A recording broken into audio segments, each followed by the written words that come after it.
Ya leo tunatoa taarifa kuhusiana na kukamatwa kwa mwanamke aitwaye Diana Edward Bundala.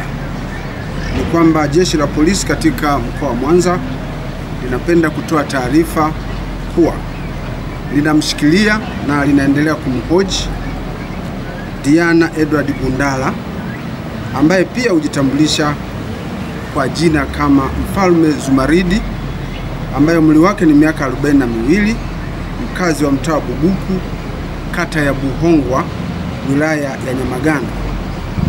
Mwanamke huyu ambaye ameyageuza makazi yake kuwa kanisa anatuhumiwa kuendesha shughuli za kidini bila usajili na kufanya mahubiri kwa waumini wake kwa sauti ya juu katika eneo hilo ambalo ni makazi ya watu na kusababisha usumbufu kwa majirani wanaoishi karibu na makazi yake hayo.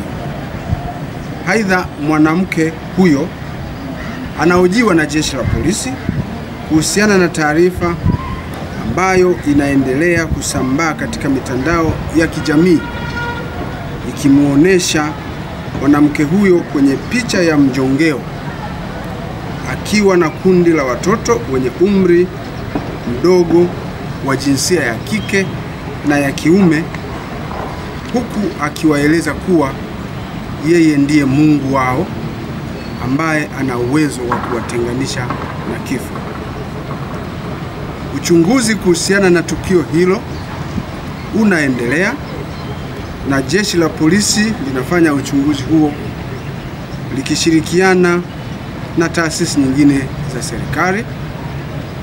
Na wakati uchunguzi unaendelea, jeshi la polisi linaomba wananchi wenye taarifa mbalimbali zinazoweza kusaidia uchunguzi wetu ziweze kufikisha kwa jeshi la polisi ili ziweze kufanyiwa kazi.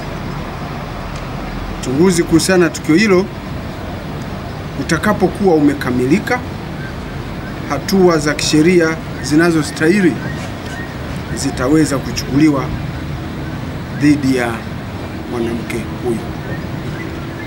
Jeshi la polisi katika mkoa wa Mwanza, wakati linaendelea na uchunguzi kuhusiana na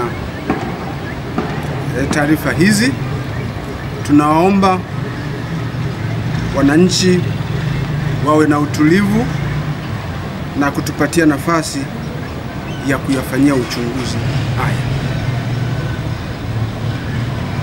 Mwanamke huyo ameshikiliwa na jeshi la polisi kama ambavyo nimesema,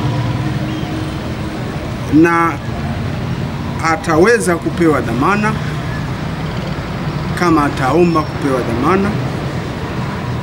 Atawasiliana na ofisi ya upelelezi